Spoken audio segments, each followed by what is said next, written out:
Hey class, how are you? कैसे हैं आप सब लोग? होप आप सब लोग अच्छे होंगे और स्वस्थ होंगे। चलो, आज अपना इंट्रोडक्शन टू माइक्रो इकोनॉमिक का सेकेंड टॉपिक हम लोग खत्म करते हैं, अपना scope of micro economic. Is it clear? Now meaning हम लोग ने ऑलरेडी अपना खत्म कर लिया है कि माइक्रो इकोनॉमिक का मीनिंग क्या होता है। सिंगल यूनिट्स याद है सबको, प्राइस, वेजेस सबको याद है, कैसे उसको हम लोग डील करते हैं। Is it clear? Now scope में हम लोग क्या देखते हैं, माइक्रो इकोनॉमिक का जो स्कोप है are divided into 3 parts: theory of product pricing, theory of factor pricing and theory of economic welfares. Right, let's see one by one कि सबका मीनिंग क्या होता है और सबका कॉन्सेप्ट क्या होता है। पहला है अपना theory of product pricing. Theory of product pricing means क्या होता है कि माइक्रो इकोनॉमिक डिटरमाइन करता है, डिसाइड करता है price of goods and services. और किसी भी प्रोडक्ट का price of goods and services decide करने से पहले हम लोग 2 चीज को कंसिडर करते हैं। We have to check it out 2 market forces. कौन से 2 market forces? Demand analysis and supply analysis. Is it clear? Of course, जो price of goods and services होता है आपके डिमांड और आपके supply of goods and services के ऊपर ही डिपेंड करता है। क्लियर? और आपको अगर डिमांड को स्टडी करना है तो क्या स्टडी करोगे आप? कंज्यूमर के बिहेवियर को आपको क्या करना पड़ेगा? स्टडी करना पड़ेगा। कंज्यूमर के बिहेवियर को स्टडी करना पड़ेगा। और सप्लाई एनालिसिस अगर आप स्टडी कर रहे हो तो आपको किसको देखना पड़ेगा? मैन्युफैक्चरर को, कि आपका जो सप्लाई है उसके पॉइंट ऑफ व्यू से देखना पड़ेगा। कभी इंक्रीज होगा, कभी डिक्रीज होगा। और जब भी आपको डिमांड चेक करना है, कभी इंक्रीज हो रहा है, कभी डिक्रीज हो रहा है, तो आपको कंज्यूमर के पॉइंट ऑफ व्यू को देखना होगा। Is it clear? नेक्स्ट है आपको theory of factor pricing. We already know we have 4 factors of production. Which 4 factors of production? Land, labour, capital, entrepreneurs. Is it clear? अभी micro economic का इसमें क्या deal है? आप सबको मालूम है कि आपके बिजनेस में ये जो 4 फैक्टर्स है play most important role. Is it clear? So micro economic क्या डिसाइड करता है, क्या डिटरमाइन करता है? लैंड को क्या मिलता है? वी नो, रेंट मिलता है। सो रेंट जो होता है, how to determine rent of land, कौन डिसाइड करता है? Micro economic. हम लोग को मालूम है लैंड और का रेंट डिसाइड कैसे होता है? उसके साइड वैल्यू, उसके फर्टिलिटी, उसके क्वालिटी के ऊपर डिपेंड करता है। नेक्स्ट है वेजेस। वेजेस मीन्स लेबर को क्या मिलता है क्लास? वेजेस मिलता है। और जो वेजेस है ये भी डिपेंड करता है सप्लाई ऑफ लेबर के ऊपर। How? When supply of labour आपका हाई होता है, राइट, तो वेजेस जो होता है ऑलवेज क्या होता है? कम होता है। और व्हेन लेबर का सप्लाई कम होता है देन वेजेस क्या होता है? हाई होता है। हाउ? देखो, जब भी 100 पीपल्स हैं, राइट, और 10 जॉब का डिमांड आया है, वैकेंसी आई है, तो क्या होगा? वहां पे उसका वेजेस भी कम होगा। 100 लोग अप्लाई कर रहे हैं, 10 ही वैकेंसी है, तो 100 में से कितने लोगों को जॉब मिलने वाला है? सिर्फ 10 लोगों को मिलने वाला है, 90 लोगों को नहीं मिलने वाला है। Is it clear? So wages उसके हिसाब से डिसाइड होता है।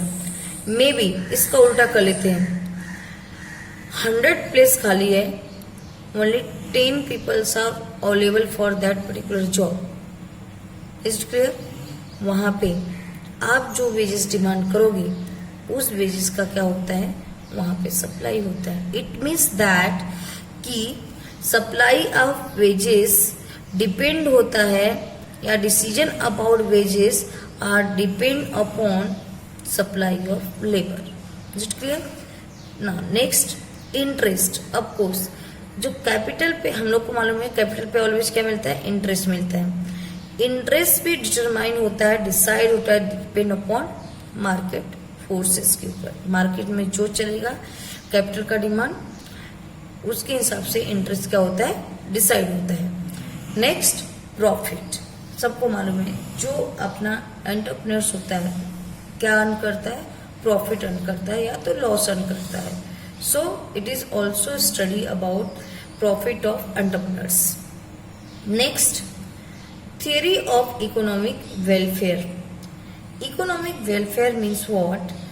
आपके इकोनॉमिक्स में आपने जो भी गुड्स परचेस किया है, रॉ मटेरियल परचेस किया है और जो आपने प्रोडक्शन किया है वो प्रॉपर मैनर में होना चाहिए और प्रॉपर डायरेक्शन में होना चाहिए। ऐसा नहीं कि आपने कुछ भी परचेस किया और कुछ भी आपने स्टार्ट कर दिया। सोचो, हम लोग अपना बिजनेस स्टार्ट करने से पहले बहुत सारे क्वेश्चन के साथ क्या करते हैं? डील करते हैं। हालांकि इस बार आपको इसमें सारे क्वेश्चंस नहीं दिया हुआ है। लास्ट प्रीवियस टॉपिक जो सिलेबस था उसमें बताया था, as a businessman when you want to going to start your business, first we have to deal with number of questions. Now let's see which number of questions. First, how to produce, कैसे produce करना है। what to, पहला question तो ये रहेगा, what to produce, क्या produce करना है। whom to produce, किसको प्रोड्यूस करना है, कौन से कस्टमर के लिए प्रोड्यूस करना है। where to produce, इंडिया में प्रोड्यूस करना है कि मुझे फॉरेन कंट्री में प्रोड्यूस करना है। एंड वेयर टू डिस्ट्रीब्यूट, कहाँ पे, होम टाउन में हम लोग को डिस्ट्रीब्यूट करना है कि हम लोग को सिटीज में डिस्ट्रीब्यूट करना है। मीन्स अकॉर्डिंग टू दैट मेरा क्या होता है? गुड्स प्रोड्यूस होता है। और जब आप इस क्वेश्चन के साथ डील करते हो देन आपका जो इकोनॉमिक वेलफेयर है प्रॉपर होता है, मैक्सिमम यूटिलाइजेशन ऑफ रिसोर्सेस होता है। लेट्स सी, देयर आर 3 सब topics. Efficiency in production means what? Producing maximum possible amount of goods and services means आप जो गुड्स, अब जो रॉ मटेरियल फिनिश गुड्स में कन्वर्ट कर रहे हो वो मैक्सिमम प्रोड्यूस होना चाहिए। Means what?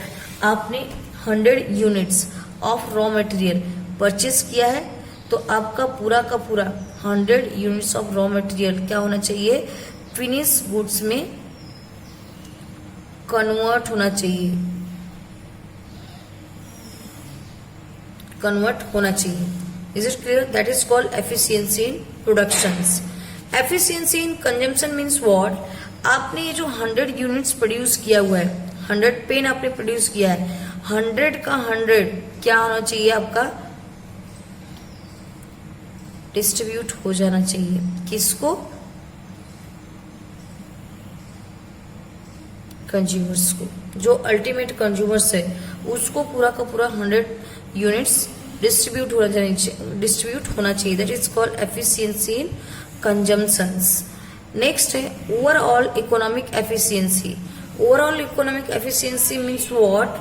कि production those goods which are more desired by the people.